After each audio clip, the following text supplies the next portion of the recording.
Hello, how are you? Yeah, myself Dr. Dharamveer Gujar, Assistant Professor, Department of Geography in MSJ College, Bharatpur.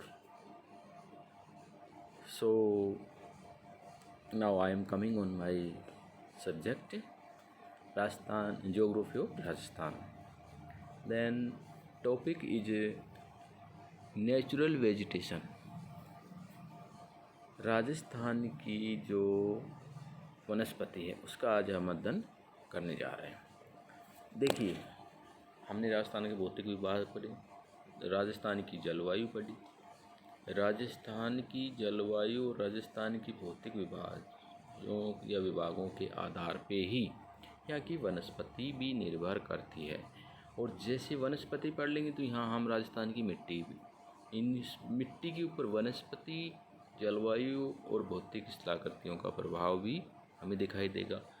तो इस प्रकार जब हम देखते हैं कि राजस्थान का जो भौतिक विभाग है, मरुस्थल भी है, पर्वत श्रेणियाँ भी हैं, मैदानी क्षेत्र भी है, पठारी क्षेत्र भी है, अति प्राचीन भूगर्भिक संरचनाएँ भी हैं, नवीन भूगर्भिक संरचनाएँ भी हैं। इसी तरीके से यहाँ पे जब हम देखते हैं जलवायु में यहाँ पे शुष्क भी है, अर्ध शुष्क भी है, उष्ण भी है और आर्द्र भी है, अति आर्द्र क्षेत्र भी। तो ठीक इसी तरीके से यहाँ पे जो वनस्पति है उसका स्वरूप बनेगा कि जैसे उष्ण क्षेत्र है उसमें उष्ण प्रकार की वनस्पति होगी, कटीली झाड़ियों वाली होगी। कम उष्ण वाला है वहाँ उस तरीके की होगी। अति आर्द्र वाला है वहाँ सदाबहार प्रकार की वनस्पति होगी। अब हमारे सामने पहला जो प्रश्न उठता है कि वनस्पति कहते किसे प्राकृतिक? भाई, वनस्पति जो स्वतः ही प्रकृति के द्वारा धरातल के ऊपर स्वतः ही प्रस्फुट हो जाना या उग जाना वनस्पति कहलाती है। एक बहुमूल्य उपहार होता है एक तरीके से प्रकृति का हमारे को दिया जाना। क्योंकि राजस्थान का जो भौगोलिक वितरण है 3,42,239 वर्ग किलोमीटर, जो कि भारत का लगभग 10.31% क्षेत्र भौगोलिक। अब जब देखते हैं राजस्थान में जो राज्यों का वर्गीकरण है, औरों की तरह हम भी यहाँ पे भी 3 वजह से आरक्षित हैं, सुरक्षित हैं और अवर्गीकृत हैं, यानी कि रिजर्व में राजस्थान लगभग 38.6% के आसपास रिजर्व है। सुरक्षित की दृष्टि से 50.3 है और अवर्गीकृत 11.1 है। लेकिन जब हम टोटल जो वेजिटेशन की चीज़ देखते हैं राजस्थान में तो वो ज़्यादा 9.2% और वास्तविक जो एक्चुअल जो कहते हैं वो 3.4%। अब वर्तमान में 4% वनावरण है। हमारे जो सामने जो प्रस्तुत जो मानचित्र है राजस्थान में जो वन क्षेत्र है उसको जब हम देख रहे हैं तो आप देखेंगे पूरा राजस्थान का लगभग हिस्सा सपाट है, खाली है, कुछ नहीं है इसमें। जो ब्लैक जो डॉट हैं ये हमारे वन क्षेत्र को यानी हमारी वनस्पति को प्रतीत करते हैं।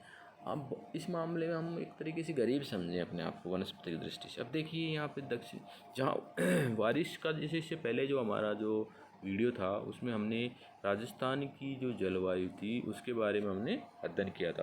तो उसमें देखा कि हमने राजस्थान के जैसे डूंगरपुर, बांसवाड़ा, उदयपुर संभाग और कोटा, बारा, झालावाड़ वाला संभाग में अधिक वर्षा होती है।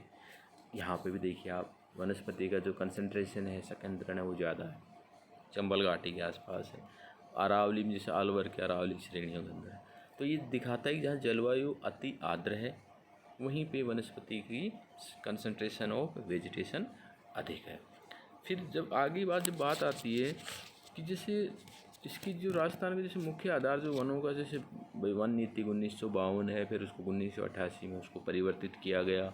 अब जब इन दोनों को परिवर्तन करने के बाद में इसकी विभिन्न प्रकार की जो सुरक्षा, संरक्षण और विकास थे, इनके लक्षण तय किए गए, जैसे पारिस्थितिकी संतुलन बनाना, प्राकृतिक संपन्नता का संरक्षण करना, यानी कि बैलेंस, कंजर्वेशन एंड मैनेजमेंट, है ना। इस तरीके से इनको उपयोग करना है। रेगिस्तान को कम से कम विस्तार को रोकना। राजस्थान वनस्पति को प्रभावित करने वाले जो कारक हैं उनमें जैसे सबसे पहला कारक जलवायु, फिर धरातलीय स्वरूप, मिट्टी और जैविक कारण, जिसे मैंने अभी आपसे पहले ये चीज़ें वर्णित कर चुका हूँ।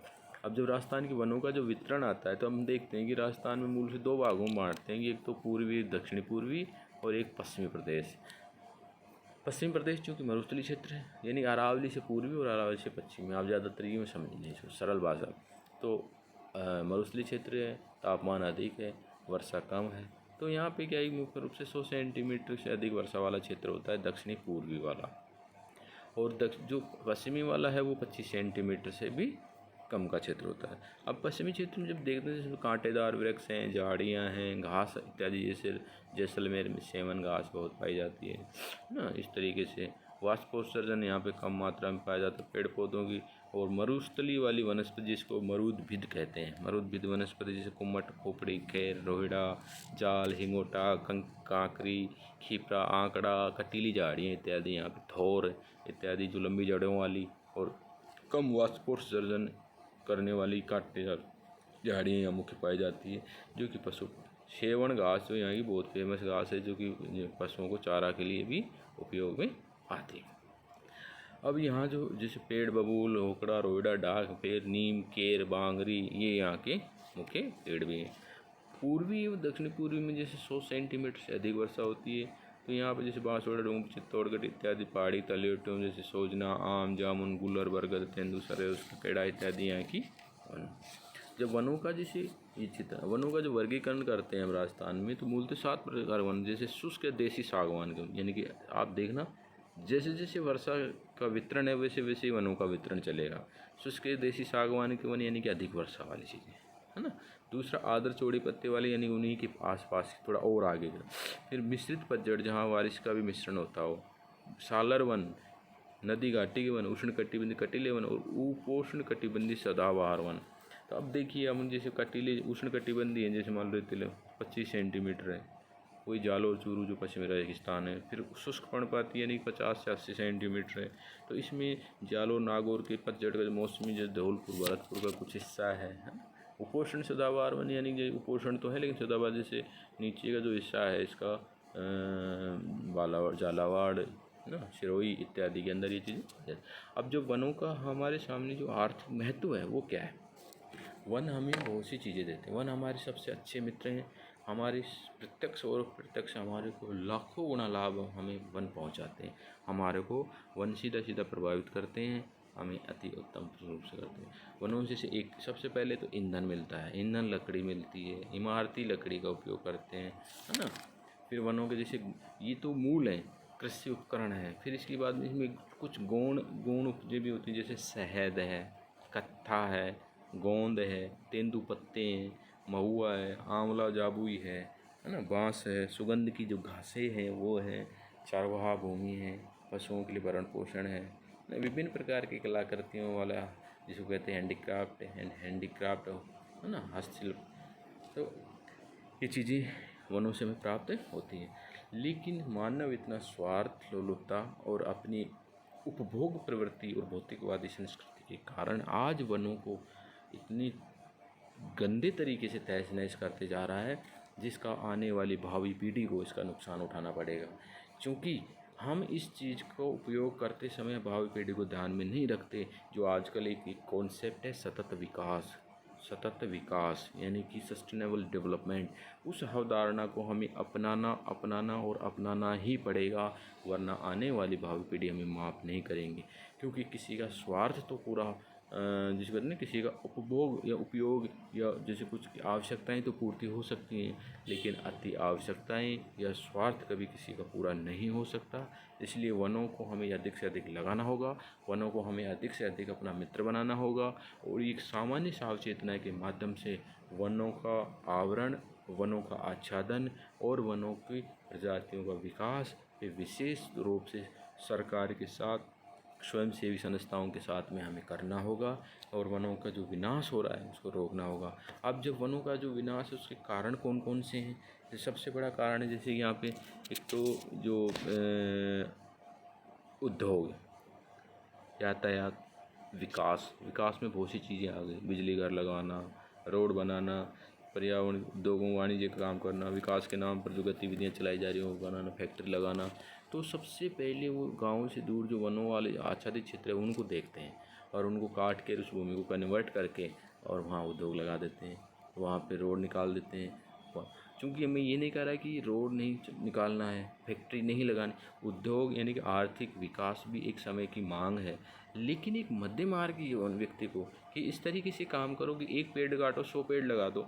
जब आप मान लीजिए कोई उद्योग लगा रहे हो और वहाँ पे आपने 1000 पेड़ काट दिए, तो 1000 पेड़ काट दिए तो उस पेड़ का विकल्प भी तो कुछ तलाशो ना, है? उसको क्यों नुकसान कर रहे हो, है ना? तो इसकी क्या है, दुष्परिणाम भी तो कितने सामने आएंगे हमारे को।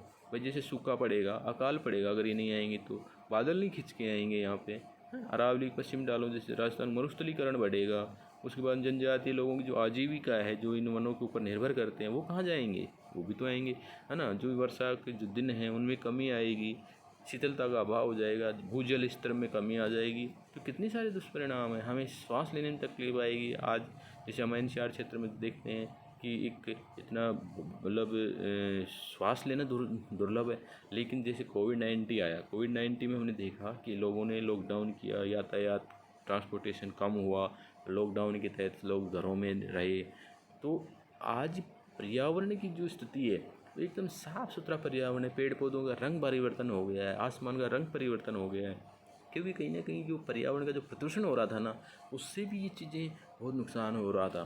तो अब राजस्थान वनों की दिशा में जो रोकने के प्रयास जैसे पंचवर्षीय योजनाओं में प्लान किया जाना चाहिए, है ना?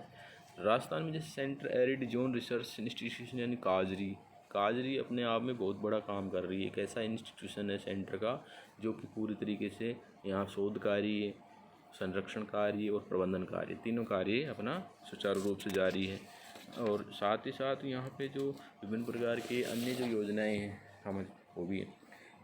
क्योंकि अंत में हम यही कह सकते हैं कि वन हमारे अभिन्न हिस्सा है, हमारे अभिन्न मित्र हैं। हमें इनकी सुरक्षा, जितनी हमारी सुरक्षा हम देखते हैं उतने ही हमें वनों की सुरक्षा, वनस्पति की सुरक्षा, तभी ही हमारा वहाँ पे एक जिसको बेहतर जलवायु होगी, एक बेहतर वहाँ पे मृदा होगी, और बेहतर मृदा और जलवायु होगी तो बेहतर वहाँ पे कृषि होगी, बेहतर कृषि जलवायु और मृदाएँ होंगी, बेहतर वहाँ पे उद्योग संसाधन, जितने भी जैसे आर्थिक क्रियाकलाप होंगे, जनसंख्या का संकेंद्रण बनेगा। तो इस प्रकार भूगोल में एक चीज़ से दूसरी चीज़ें आपस में तत्वों से जुड़ी हुई हैं, तो इसलिए वनों का संरक्षण अति आवश्यक है और इसको भावी पीढ़ी को ध्यान में रखते हुए हमें करना ही होगा। धन्यवाद।